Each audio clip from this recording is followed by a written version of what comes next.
I'm supposed to use this microphone, right? Okay. There we go. Didn't break anything. Good morning. How's everybody doing? Good to see you guys. Good to be with you guys once again. And put a PowerPoint here. Oh, you guys can see everything already. You can see my notes. My mistake. And yes, I'm a proud papa. Very excited. First child born 6 weeks ago, just about. And we did travel down, and we're going to spend a couple weeks in Florida. But you can do a lot worse than spending a couple weeks in Florida. I mean, you guys are all witnesses to that. But it is the right time to visit Florida as well, when it's not 100 degrees and 100% humidity as well. I lived in a place with that kind of temperature my whole life in the center of South America, but there was no beach. So it's like, man. Anyways, very excited to be with you guys. Very grateful. Grateful that we could bring the family as well. We were a little late to church this morning. We were like, we're going to have an hour to get ready. That's enough time. And that wasn't enough time. So we're next time, okay, we got to add an extra half an hour to that to get ready. Goodness. We're trying our best. Also want to share a quick note about our main project we've been working on, Unbreakable Church. There's been some incredible progress since we were here last January, I believe it was. And if you're not aware of what Unbreakable Church is a docu-series, a series of, you guys who watch Netflix know what a docu-series is, but it's basically a film broken into pieces about the history of the church. What we're trying to do is to bring to the film into an easy to understand, very vibrant, exciting, something very dynamic on screen, but it teaches you what happened from Jesus till today in simple language, but also not just educational, but inspirational.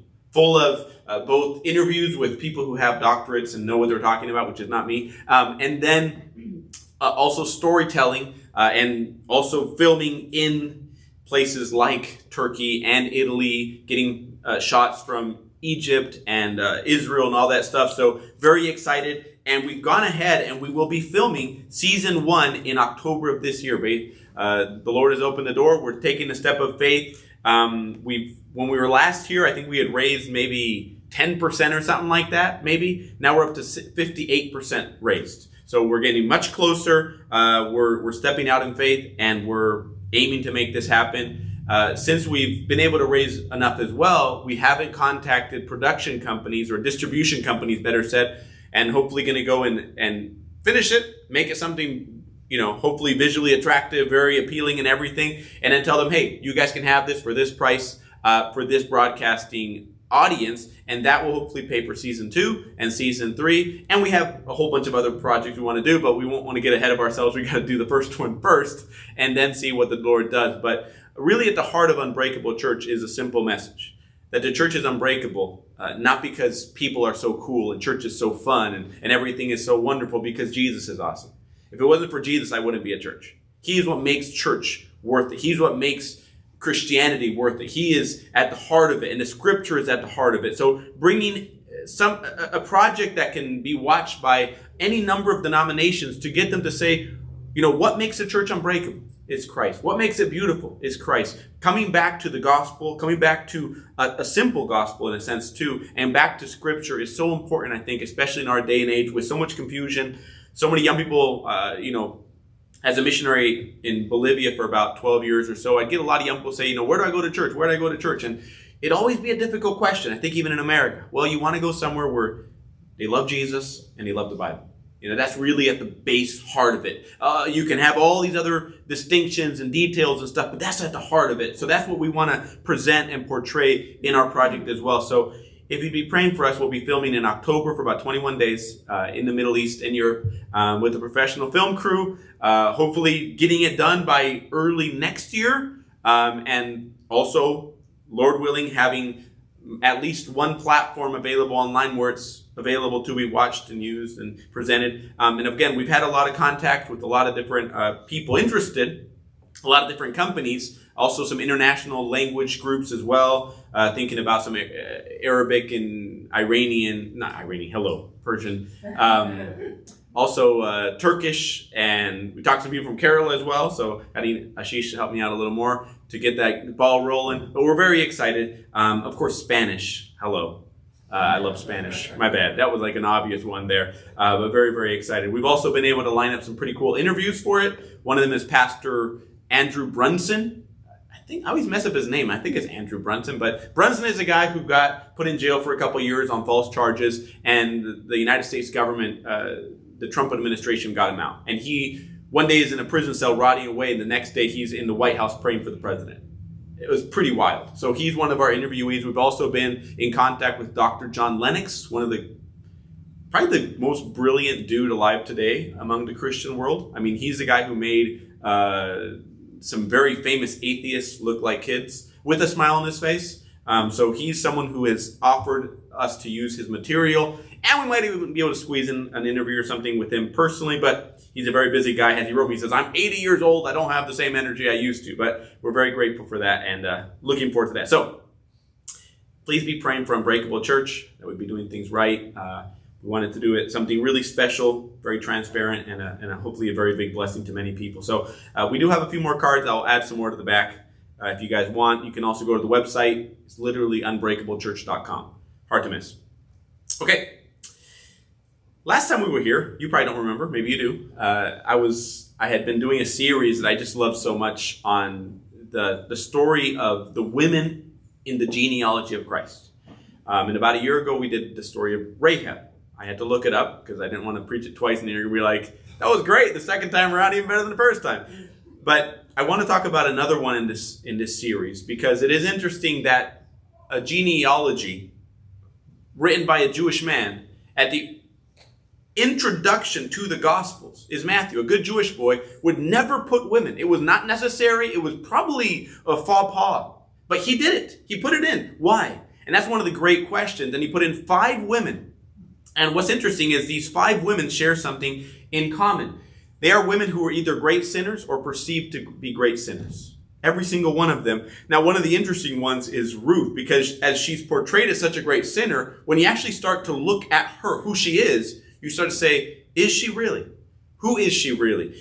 The other thing that all these women have in common is that they powerfully preach the story of grace, the story of redemption, the story of second chances. And in a very real way, it was something that the Lord Jesus, in all of his wisdom, did on purpose. You know, Jesus chose what family to be born into, what era to be born into, what parents to have, what genealogy to come from. He chose this one. And a lot of us would be like, I'd rather be from King Arthur or something. I just made that up because we don't know if he existed.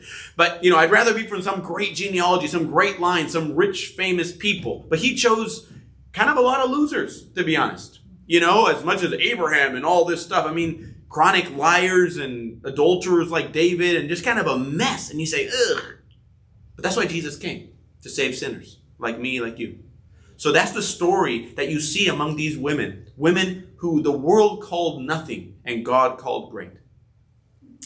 Now, Ruth is one of the most spectacular ones of them. And I want to talk about Ruth today. Ruth and the price of redemption. That word redemption is so loaded, it's so powerful. It's a very specific word you see in the Old Testament that's loaded with value. But the story of Ruth tells you what it is. It doesn't give you a dictionary definition. It gives you a story form definition of what it means to be redeemed, what it means, and what the price is to be redeemed. So let's jump in. We're going to do something crazy right now. We're going to do 4 chapters of Ruth in about 40 minutes. That's not the right way. I've done it in multiple series before, and I love every piece of it. So forgive me that we're not going to do every single detail and every single verse and every single Hebrew word. Don't worry about it. We're going to get the overview, the big picture. We're going to tell the story. And I do encourage you, if you want to go home and read the story of Ruth, it is a beautiful story. It's a loaded story. But here's one of the big problems with the story of Ruth. Let me start with the question. How many of you guys, when you were in high school or middle school, were told that Pluto was a planet? How many of you guys grew up learning that Pluto was a planet? Because I did. I was in school and Pluto was a planet. And now you're going to school and they're like, no, actually it doesn't circle the sun, so it doesn't. And I'm like, what? I got lied to all these years. And it doesn't really matter, but it's kind of like you took all this time to memorize to write the exam, and you're like, can I sue my teacher and get my points back? Never mind. We're not going to go there. But that what happens with the story of Ruth. Ruth automatically, to a Western mind, looks like a Disney movie. It looks like a love story between Ruth meets this Boaz, and they fall in love, and they live happily ever after. That's what you see from a Western society, from a Western picture. What if I told you that that is, according to the text, it's not there? Do you know that the word love appears only once in the entire book of Ruth? The only time love appears is Ruth and her love for Naomi. That is wild. You're like, well, what is the story about? Well, so here's one of the challenges we always face is that as we read the text, we read it like good old Westerners or wherever we come from, but we come from a Netflix view and from a movie's view, from all these different things. And we need to actually say, what does the text actually say? What does the story actually say? And where do we actually start? So let's try to kind of erase the hard drive and say, what is Ruth? Who is Ruth? What is this story really about? The story starts in Ruth chapter 1. And I'll read verses 1 through 5.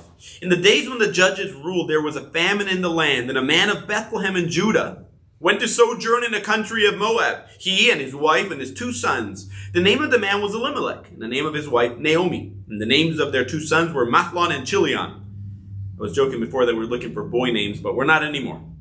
And those aren't, very good ones anyways. They were Ephrathites from Bethlehem in Judah. They went into the country of Moab and remained there. But Elimelech, the husband of Naomi, died. And she was left with her 2 sons. These took Moabite wives. The name of one was Orpah, not Oprah, Orpah. And the name of the other Ruth. They lived there about 10 years. And both Mahlon and Chilion died. So that the woman was left without her 2 sons and her husband. We read this as a Western mind, and immediately our mind goes to a woman who'd been married and lost her husband, a woman in a foreign land who then loses her sons, and the devastation and the sadness. And in part, you're not wrong. That is a correct sentiment. Actually, a lot of original readers might not have even seen that. But I do feel for Naomi, and I do feel for her grief, because even grief when it was partially her fault, and I'm going to explain that, is still grief. It's still sadness. It's still brokenness. It's still a family that is in pieces. And it means a lot more in her world than even in ours to lose a husband. And you also remember that one of the worst things a parent can ever go through is to bury their own child. And she buried both. All she had, she left in a foreign country. So you start there, and your Western mind, and you start this, you say, okay, that is very true. But it's not the whole story. The story actually starts in the days of the judges, Gideon and Samson, and we know the story that they loved God and they got close to God when there was this great hero, and then they fell away from God and they did all this awful stuff, and then God had to raise up an enemy to destroy them or to enslave them and have all these challenges. Then a Samson would rise up or a Gideon would rise up and he'd get out and he'd be like, oh yeah, God, you're awesome. And then they'd fall away. You'd have this cyclical, awful cycle that was going on. And it reminds us a lot of our own lives, of how when things are going good, we're like, yeah, God, we love you. And things are going bad, we're like, oh man, what's going on? You forgot about me? You don't care about me? Very human. And they get caught in a moment of evil, of sadness, of brokenness, of famine in the land. And a man of Bethlehem, before Bethlehem was famous, Bethlehem was just another town at this point. But, of course, we know that there is much more to the story. But this is a place that is not yet on the map. Yet. Went to sojourn in the country of Moab. So this is Elimelech's decision. He takes his wife, he takes his 2 children, he takes what he has, and in the time of famine, he lacks faith in God. That was the great sin. And a Jewish person reading this story says, how dare you leave the land of milk and honey? How dare you not trust God? How dare you not believe that he will provide and he will make a way? The problem wasn't, okay, let me just say, what they should have done as a people instead was to come back to God and said, God, help us. God, restore us. God, bless us. God, help us. And really at the heart of it is, God, forgive us. We've done evil. We've forgotten about you. So they're in this awful cycle. But instead of sticking it out or doing the right thing or asking God for forgiveness, he looks for the easy way out. Again, very human. And he goes to the enemy territory, an enemy land of Moab. Takes his family, takes what he has, and he starts living there. And then all of a sudden, the text says, and he dies. And the Jewish audience starts clapping. Says, yep, that's what he deserved. You say, that's really mean. He didn't have faith. He left the country. Why did the Jews hate the Samaritans so much? Because they married outside. Why did they hate the tax collectors? Because they worked for the Romans. There was a deep-seated patriotism. So they say Mahlon deserved to die. You're like, that's harsh. But then again, God had actually told him, I will provide and bless you in this land. If you leave, you're on your own, buddy. So there is condemnation for our sin. Anybody who's ever sinned, especially if you sin greatly, it comes, there is forgiveness, there's restoration, there's blessing, but there's also consequences that are part and parcel of our bad decisions. And that's how we learn, that's how we grow. Now, when he dies, though, I believe he was responsible for the bad decision of taking his family. But now who is responsible to keep the family there once her husband was dead? Naomi now is running the roost. Now it's her decision. So now the audience looks at her, and then her 2 sons die, and they say, well, God did it again.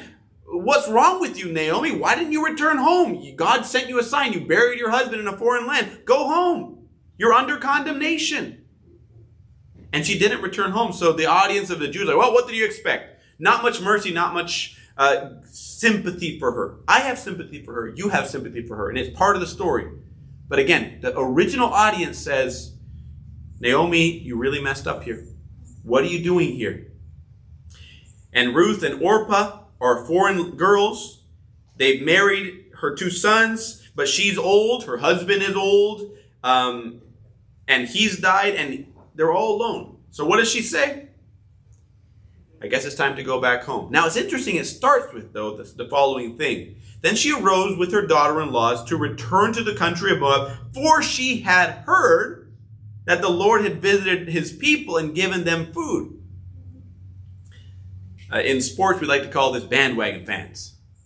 Bandwagon fans is when, I don't know, you guys come from all over the country, so it doesn't really matter. But, you think about a resurgent NFL team or something that's been in the dumps forever, and then now we're all Lions fans. Yeah, There you got some Lions fans in here? There you go. If you stuck out the Lions fans during the bad years and then 0-16, man, you deserve to be front row VIP ticket to them being in the playoffs now.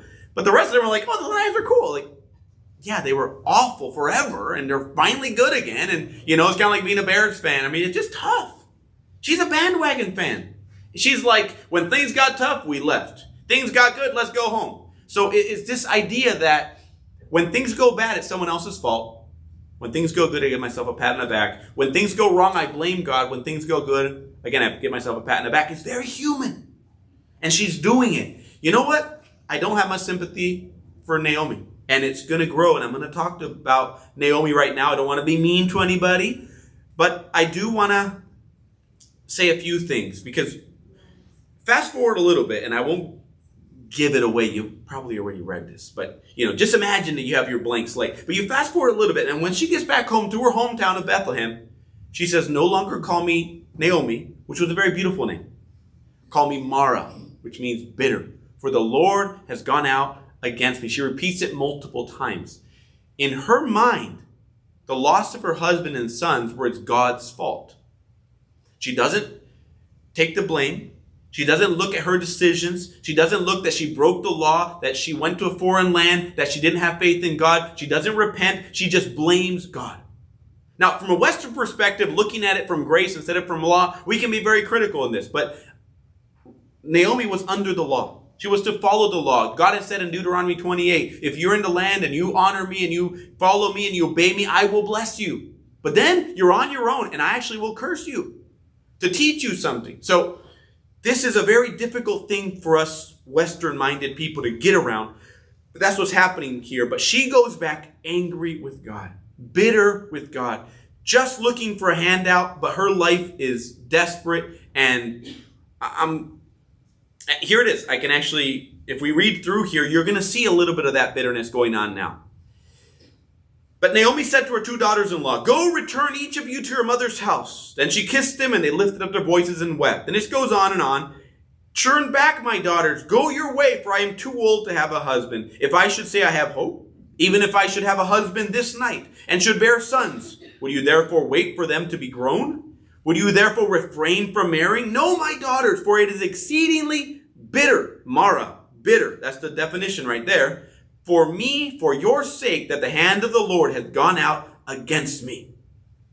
Blaming God. Then they lifted up their voices and wept again. And Orpah kissed her mother-in-law. Now pause. This here is textbook bartering, okay? In very simple terms. I heard a funny story of a man who was a tourist. I think it was in Istanbul. He went into the bazaar in Istanbul. It's one of the biggest bazaars in the world. And he saw something, and he was a little bit overeager, because you're supposed to kind of be a little coy and not that interested, because they're going to bombard you anyways. But he saw something he really liked. He's like, how much for this? And the guy said, oh, this is excellent, the best, and this and that. And the other, he says, oh, I'll give it to you, my friend, for a very low price of this. And then the guy pulls out his wallet and is about to pay the amount he said. He says, no, you offend me. This isn't worth that. This is trash. Why would you offer me so much? You just told me how much it was. And the guy, the Turkish barterer says, the guy selling in the bazaar says, no. Here in our country, you must barter. I tell you 100, you must offer 60. And so he says, okay, well, I'll give you 60 for this. He says, what? My family's going to starve to death. I can't afford that. This is such a low amount of money. What is wrong with you? You offend me. He says, you told me 60. No. Wait, he says. 80. He says, I'll give it to you for 80. Otherwise, I starve. He says, okay, 80. He says, no. You have to offer me 70. What is wrong with you? He says, I'm sorry. So this poor tourist comes in, and he didn't understand bartering. That you had to negotiate. The price is somewhere between the two. What happens here is that everybody knows what's going to happen. Naomi is going to say, daughter-in-laws, you're no longer tied to me. Go back home to your own country, to your own culture, to your own language. You're still young enough to get married again, so start over. I'm done. I'm gone. I don't have any more kids. I don't have a fortune in Israel. It's another language, another culture, another land. Everything is different. There is zero to gain by following me. And if you go back to my country, they would have understood. If Ruth or Orpah were to go back, they'd be treated as foreigners. They would not get remarried. And again, Naomi's fortune was tied up with her husband's name, and he was dead. She had nothing to offer them, aside from basically homelessness or whatever was just above that. There was nothing back home. So what you expect is this back and forth and back and forth. And then both say, I really love you, but goodbye. Everybody knows it's coming. And that's why Oprah says, and Orpah kissed her mother-in-law. Sure, it's sad and everything, and you smile and you say the right things, but really everybody knows what's going to happen. But Ruth clung to her. It is one of the most shocking verses, at least in this book, maybe even in the Bible. One of the most shocking verses. You say, what did I just read? If you're reading it from a Jewish perspective, this cannot happen. It is not in the realm of possibility. There is nothing that Naomi can offer Ruth. Go home to your dad, get married, have a life. Why would you go to your enemy's territory? Why would you go with an old woman who has no fortune? And there's one more thing. The more I look into Naomi, and I'm not going to belabor the point, but I could show you various signs that Naomi is one of those types of women. And not women, old people. I'm going to get old. Maybe you're already older. No one likes to say they're old, and that's okay. And I get that, because we're all going to be there someday, every one of us. And in my experience, there's two types of old people. There's old people who realize they've lived their life, and now they want to help the next generation move along and help them grow and succeed. And that's the best version. And I hope that I become that version. But there's also the other version that's everybody else's fault, and you're complaining about the stoplights and the stop signs and how fast the traffic is and how everybody's walking their dog and pooping on your yard and everything is wrong with the world. And you're so upset all the time. And I had a grandpa like that, and I loved him to pieces. But he was one of those persons that was complaining every other moment. And Naomi's one of those women. She's an old person that's bothered by everything and everyone and everybody else's fault, including God's. And she's just kind of waiting to die. It's very sad. Again, I know there's in-betweens there. But I say, Lord, help us all to be gracious in old age. It's not easy to grow old. I think anybody who's been there, and my grandpa often told me that too. So here's the question. Why would Ruth leave her family, her dad, her culture, her language, the future of another husband, of another home, of starting over again, to follow a woman into enemy territory, into poverty, into being treated like an outsider, you ask yourself, well, maybe Naomi was wonderful and everything. Sorry, I don't see it. I don't see Naomi being that awesome and that exciting and that wonderful. She kind of seems like a chore. And it seems like Ruth, you're going to be stuck with her. But Ruth goes the whole way. She doesn't just kind of dip in and say, well, we'll see how it goes and then I can take a little vacation and come back home. No, look what she says. Do not urge me to leave you or to return from following you. For where you go, I will go. Where you lodge, I will lodge. Your people shall be my people. Your God, my God. Where you die. Now you say, well, till death do us part. Look at this one. Where you die, I will die. That's bad. You must have lost your mind, Ruth. And there I will be buried. Reading between the lines, why would Ruth do this? That's the question. That is the question of the book of Ruth. Why would Ruth help Naomi? What in the world could have led her to that? And the only answer I can come up with definitively is that phrase, your God shall be my God. Something about the Jewish God, about him, had struck her heart. She had maybe read in the text or heard the stories, and she says, that's the real deal. That's the real God. That's worth giving up everything for to follow him. But again, I'm reading between the lines because it doesn't tell us. It just, that big, huge question mark hangs over this whole entire scenario. And it doesn't get better if you go into Ruth chapter 2. Ruth chapter 2, let's just start seeing what happens. So Ruth set out and went. So they're in the land. They've come home. They've got to Bethlehem. And they're like basically homeless. Okay, they might have, most likely, according to the law, Naomi could stay in the properties that belonged to her husband. But she had no income and no help. And she maybe had a roof over her head, but that was just about it. And when she got home, everybody else had been coming out of a famine and no one's giving them handouts. There's no Red Cross. There's no lineups for free food. None of that. So the only thing that could be done was to go after the people who had planted and had food and pick up the leftovers, literally. But you had to go out and work it.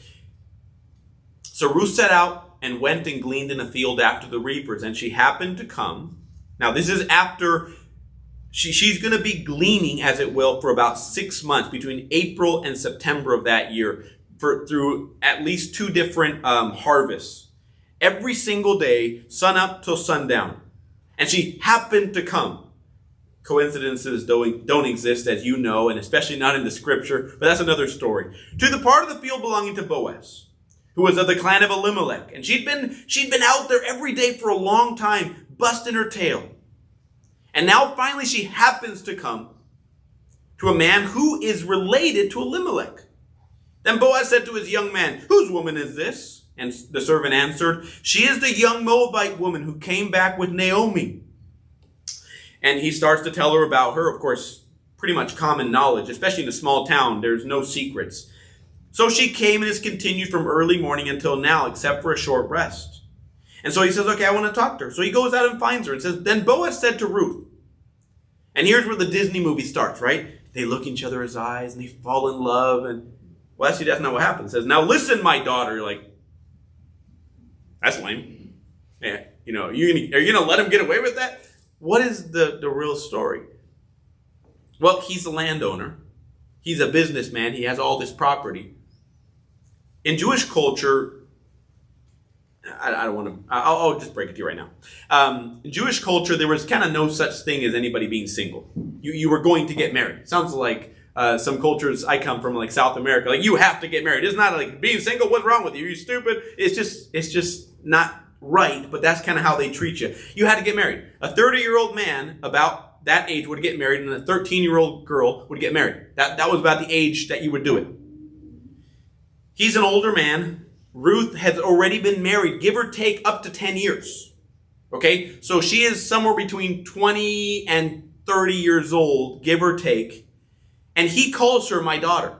So he's probably 10, 20, 30 years older than her. And basically, by cultural standards, he would have to be married. He was most likely twice her age, and he was most likely already married. And he's going out and saying, my daughter, because that's how he viewed her, as a daughter.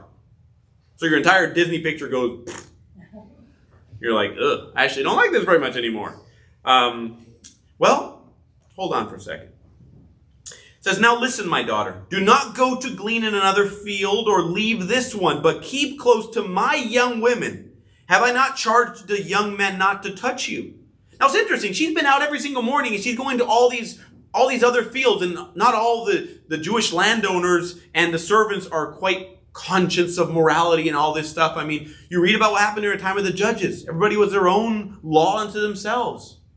It was a dangerous place to be. It was dangerous for a foreigner, for a woman, for a single woman, and for a woman of her age. And you know what I'm talking about. She was in danger, and he says, I have charged the young men not to touch you. So he offers her protection. He also tells her that he's going to let her glean. He's going to give her some help, and he gives her some things. And look at this. Then she fell on her face, bowing to the ground, and says, why have I found favor in your eyes, that you should notice me, since I am a foreigner? This is one of the most shocking moments of the entire story to me, because you get this picture of Naomi, who blames God when it was her fault, according to the law and according to Deuteronomy and according to, what is written. You realize Naomi is at fault, but all she can do is blame God, change her name to bitter, and I'm angry and bothered and upset. And here's one question I have for you. If Ruth had not come back with Naomi, who would have helped Naomi? Nobody was really helping out, were they? Nobody was giving food away. No one was bringing stuff to the widows and the orphans. They should have, and that was on a Jewish community, but no one was. If Ruth hadn't been there, you know who would be busting their butt every single day out in these fields? Naomi. And you realize that only Ruth heads out? She's like, oh, why? My knees hurt, oh, my back hurts. Well, you either stay in bed and starve or nothing. And it is interesting that if Ruth hadn't come, Naomi would have to be out there. But since Ruth is there, she just takes advantage and stays home and says, well, what did he bring today? You're like, really? It bothers me a little bit. This victimhood mentality, this pointing fingers, this poor me pity party that happens to the best of us. And it's so natural. And you know what? It's very common in the younger generation in this country. They're trying to tell young people that everything that's going wrong in the world is someone else's fault. They make jokes about going to psychiatrists or psychologists, and you sit there and you talk about how awful your parents are. And that's the reason for all your problems, is how bad your parents were and how they treated you and all this stuff. But what's funny is then the parents go in, and who do they blame? The kids. See, the psychologist is getting paid no matter what they say. You just sit and listen like, oh, it's so bad. I could be a psychologist too. What a job. I'm sorry if someone actually has that job. I don't want to embarrass anybody. But here's the reality, is that you don't fix problems by pointing fingers.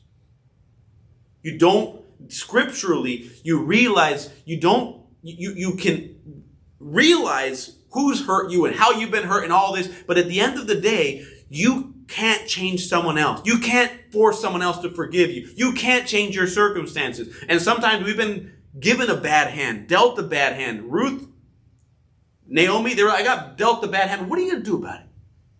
America was built on a different concept. I think it was one of the biblical concepts that led it. It was the can-do mentality.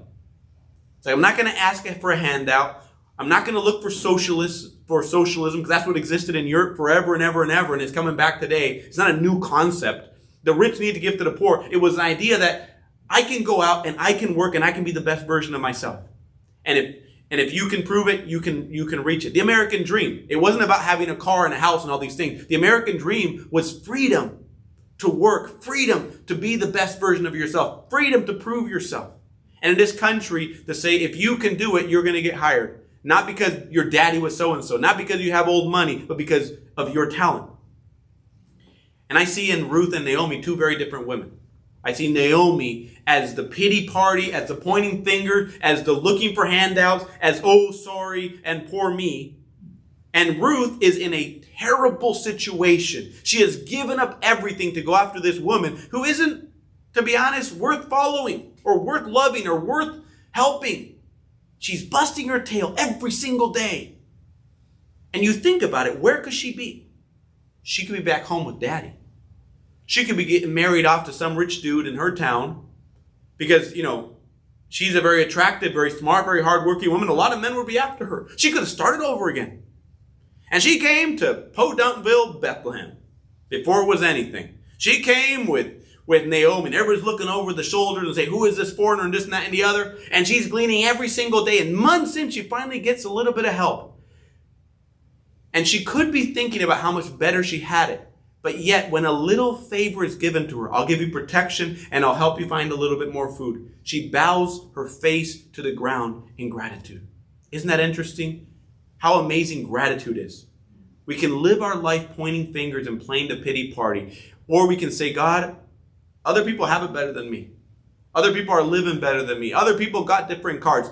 But I'm grateful for what you gave me. It reminds me of a story even of a young man I remember talking to who used to struggle a lot with suicidal thoughts and been in the darkest, deepest valleys of the human emotion. And he told me about it. And he told me how hard it was. And I don't wish this on anybody. And how much he battled and suffered and all this stuff. And I looked at him and I said, do you realize that is your greatest asset? That is your greatest blessing. And he looked at me as if I was stupid. And I said, wait a minute. You're not listening to me. I know it's hard. I know it's difficult. But I told him, I have a lot of sins, a lot of weaknesses. But people come to me with this kind of a topic, and I've not been there. I've not seen that. I haven't been to those depths. You know how many young people and old people need to know there's a light at the end of the tunnel, that Jesus is enough, that you can get through it? You've been through that. And you can help others get through that. So sometimes the hands you were dealt, look at the hand that Job was dealt, or the hand that Joseph was dealt, or the hand that Daniel was dealt, or the hand that Jeremiah was dealt, or Esther was dealt. If they would have pointed fingers and sat down and blamed everybody else, there would be no story. But they said, can do. How do we make the best? How do we make lemonade out of lemons? And she bows to the ground and says, why have I found favor in your eyes? You should take notice of me since I am a foreigner. What a wonderful expression of gratitude. And it goes a long ways. A positive mindset is so important. That God has a plan. God has a way. And he has not forgotten about us. And that's true. But Boaz answered her. He says, all that you have done, and he recounts it, has been fully told to me. You are a wonderful woman. I mean, he is an admirer of this woman. And you left your father and your mother and your native land and came to people you did not know. He says, I've seen it. He says, and I guarantee you, I'm not the only one who has seen it. Especially God. The Lord repay you for what you have done. You don't deserve this. You don't deserve this. But I honor that you took this path. I honor you and I recognize you. He says, you come to the Lord to take refuge under his wings. Under whose wings you've come to take refuge. That is a very powerful visual too, isn't it? Now in chapter 2 and chapter 3, something happens. Something clicks. Naomi has been about 6 months eating a little bit of this, a little bit of that, trying to save. I mean, really desperate situation. Ruth is working her tail off every day and coming home and trying. And finally they find Boaz. They get a little bit more food. They get a little more income. And they're like, okay, this is a little more sustainable. But you also think for Ruth, man, I mean, this isn't a life. This isn't a future. And Naomi's basically just waiting around to die. But you wonder why this conversation hasn't happened earlier. Why Naomi didn't tell Ruth about something called levirate marriage. Why she didn't mention to her that there is a possibility to change their stars, to change their future, to change their hope, and to get her married. And you know why? It's because levirate marriage was one of the most difficult things to do. The sacrifice was enormous. And I'd like to detail it in great detail with you guys. But I'll tell you this. I'll tell you what it costs. And you won't really know the full cost until the end of our story. But I'll tell you this, Ruth knows before it starts. She knows what it's going to cost. She knows it's going to be exorbitant and it's going to take everything she has. I believe that Naomi is unwilling to tell Ruth about this because she says no one can love this much. No one can be willing to give this much. No one would sacrifice this much. You'd have to be out of your mind. But she sees Ruth every single day going and coming and working and doing everything she can to help. And she says, is it possible that someone this kind and good could love someone so bitter and angry and frustrated like me? I wonder if she kind of starts to kind of come around and figure it out and look at herself in the mirror. And there is that question. This is a wonderful woman, Ruth, an exceptional woman. But does she have that much love? And she tells her about this. And I believe there's a conversation previous about levirate marriage, about this idea that the closest, if you lose your husband, the closest relative is supposed to give you a child to perpetuate the name of your husband. Because if there is no male line, you lose your property. You lose your inheritance. You lose your family name. In the old world, it was very patriarchal in most societies. In the Jewish place, it was as well. And the other thing is that Joshua had divided up the land when he was in charge of every beginning into parcels. And all the family names got a piece of land. And when you died, your family, your male heirs would receive that land, and it would go down in perpetuity. The only way for this land to belong to someone, to another family, is if the male line was cut off. Okay? The only way. Now, you could sell your land, but then there was also the 50 years it would revert back, or 49 years it would revert back. And God was very intelligent because he says, hey, you might have had a dumb dad who went and sold everything and got drunk, but your kids don't have to live by the consequences of a bad dad. You can get to start over again. You can get out of that. And so the debts are forgiven. You start over again. The year of Jubilee. What a beautiful name. You start over again. But if the male line was gone, that land could be sold forever and never be brought back forever. Naomi had no male line. The line of Elimelech was going to be extinct. And you know what was happening? Everybody in town was waiting around for Naomi to die. That's what they were waiting for. They were waiting for it, and then they were going to have a bidding war, and they were going to buy the property, and that was going to be the end of it. Unless an heir could be produced. Naomi, we say in Spanish, how do we say it in English? The shop was closed. She was having no more kids. It was done. She could have no hope. The only hope she had was through a woman who used to be married to her son. Her daughter-in-law, Ruth, was the only hope that she could get pregnant and have a child and carry the name of the line of Elimelech. And that would save the family. And it was in the law, but you know what's funny? No one ever practiced it. The only times we ever see levirate marriage in the Old Testament is guys abusing it.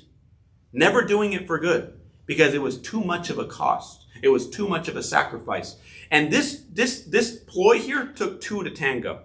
Two people had to be willing to sacrifice everything to make this work. And those two are Ruth and Boaz.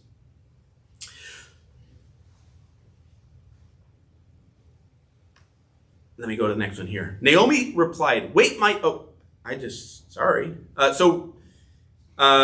kept close to the young women of Boaz, gleaning until the end of the harvest. And then she lived with her mother-in-law. And they're about to enter winter. And I think Naomi starts to get a little desperate. So she tells her about levirate marriage and then tells her what to do. She says, is not Boaz our relative? See, he's winnowing barley. Winnowing barley. Oh, what a beautiful word. What does that mean? Well, it's at the end of harvest, you take the hard stuff off of the wheat, or the barley in this case. You keep the barley, you burn the chaff. And they'd be working all night, and they'd be storing things and everything. And he's there. Wash therefore and anoint yourself and put on your cloak and go down to the threshing floor. When he lies down, observe the place where he lies. Then go and uncover his feet and lie down, and he will tell you what to do. She knows what the ramifications are. She's not going in blind. I sure hope Naomi didn't let her go in blind. She knows what this means. And she says, all that you say, I will do. It's remarkable. Remarkable humility and determination and really sacrifice, as you're going to see in a little bit here. Now, when she goes into the threshing floor, why doesn't she go to his house in the daytime and talk to Boaz? Why does she have to go at midnight when the guy has had a little bit too much to drink? Because that's what the text tells us. And there's a bunch of other dudes in there who's had a little bit too much to drink. And she's going in at midnight, uncovering the guy's feet and laying down. What do you think is going to happen? There's a lot of possibilities, aren't there? This is not a good place for a young woman. And yet she does. There's two reasons why. One, she couldn't go to his house because he was married. Most likely.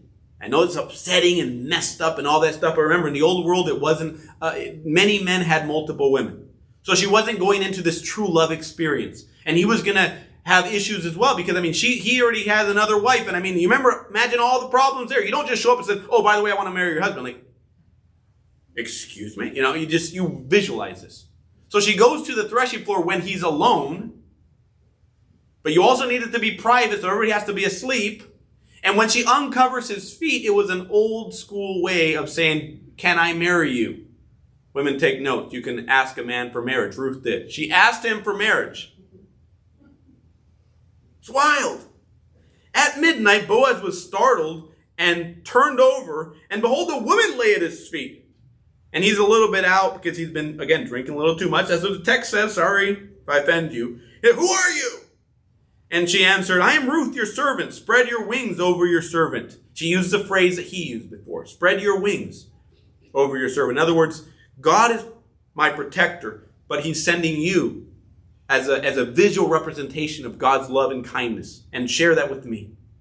You are a redeemer. And that word redeemer goes with levirate marriage. It's the idea, so the word redeemer takes on a very practical meaning. And he said, May you be blessed by the Lord, my daughter. You have done this last kindness and made it greater than the first, that you have not gone after young men. In other words, he's recognizing he's old or older, whether poor or rich. He realizes he's low on the totem poles of men Ruth would want to marry. He is not probably on that list. Why is she doing it? Not because she fell in love with Boaz. Maybe. That's not what we read in the text. But because she wants to help Naomi. And now, my daughter, do not fear. I will do all that you ask. For all my fellow townsmen know that you are a worthy woman. As the Lord lives, I will redeem you. Lie down until morning. So she goes back home. She's a little nervous. Like, is he going to do it? Is it? Wait, my daughter, for the man will not rest. That tells you a lot about Boaz. A whole other story is Boaz is an honorable man. He's a worthy man. He's a man of his word. But we'll settle the matter today. So Boaz goes down to the gate and sat down there. That was the place where the lawyers were, where the big business was done. The gates, if you read in Proverbs 31, that her husband is at the gates. That means she's been such a great woman to prepare him and push him into leadership role in the community. And the gate is where leadership and decisions and governance happened. So he sits down there. And behold, the Redeemer of whom Boaz has spoken. He says, one second, there's a guy closer. There's a relative closer. Came by. So Boaz said, Naomi, hey, come over here. They have a little meeting. He says, Naomi, who has come back from the country of Moab, is selling the parcel of land that belongs to our relative Elimelech. And the guy says, oh, this is great news. We were hoping for her to die, but if she wants to sell it, then why not? She's basically said, I have no cards left in the deck. I'm done. I'm old. I'm going to die anyway, so give me a little money so I don't die of hunger. And he's like, let's start the bidding. And he says, well, you're the closest relative, so you get the first bid kind of thing. So he comes over. You can imagine the excitement in his eyes. He's like, yes, we can buy this land, and that land will be mine for perpetuity. This was real estate's, this is the dream for the real estate man. And he said, I will redeem it. Then Boaz said, oh, by the way, I love how Boaz does this. He shows the intent of his heart, because when it came to dollar bills, he was laying them out. The day you buy the field from the hand of Naomi, you also acquire Ruth, the Moabite, the widow of the dead, in order to perpetuate the name of the dead in his inheritance. So you buy the land, you pay a king's ransom, you pay it over, fork it over to Naomi. You marry this other woman. You give her a kid. That kid then becomes the inheritor of all the land. So you pay the money, raise a kid, and lose the land. What a deal. You realize why nobody wanted to do levirate marriage? It was all cost, no benefit, no reward. And so he all of a sudden says, oh, I cannot redeem it for myself. And he starts to give all these excuses like a loser. I think, well, we understand. You were after the money, but you weren't after the law of God. You weren't after actually helping the widows and the orphans and the broken people. All you wanted to do was make a buck. I cannot redeem it. So Boaz took Ruth, and she became his wife. Now, from my understanding, he could have given her a kid without making her his wife, but he wanted to give her stability and a home and a future. It was interesting. And she bore a son, which of course was the biggest thing. Then the woman said to Naomi, now notice it. You're going to miss this if you don't see it. Then the woman said to Naomi, blessed be the Lord who has not left you this day without a redeemer. The redeemer is actually that kid. That kid would have a name called Obed, the father of Jesse, the father of David. We know this is a big thing right here. A line that was almost cut off becomes the lineage of Jesus Christ. God has no coincidences. But all of that aside, this kid is the redeemer. He shall be to you a restorer of life. For your daughter-in-law who loves you, wow, has given birth to him. Then Naomi took the child. That isn't just cute. It's not, oh, grandma can hold the kid. Naomi wasn't the grandma of this little kid. Naomi was legally the mother of this kid. Do you realize that? The lineage of Elimelech needed a male heir in the line of Elimelech, so Naomi needed a son. So Ruth gets married, has a baby, and gives her firstborn son to Naomi. Then Naomi took the child. It's interesting that in the same verse it says, Ruth who loves you. It's kind of like a visual representation of John 3:16. For God so loved the world that he gave his one and only begotten son. The greatest sacrifice you could ever imagine is giving birth to a kid and then handing him over forever. It would not belong to her. I mean, we just had a kid 6 weeks old. That strikes a chord in me now, more than it did before. And you think about a mom, and it looks like Ruth has never had a kid, because her husband died without her being able to have a kid. And then she has a firstborn, and it's a son, and it's everything she could imagine. And she comes and she says, this is yours. If you don't have this child, you cannot be redeemed. If you don't have this child, you will not have an inheritance. If you don't have this child, the lineage will be stopped, but it will cost me everything. She hands over that child, and it legally becomes Naomi's son. Now, the text remembers that Ruth is involved in everything, and I think Matthew honors that.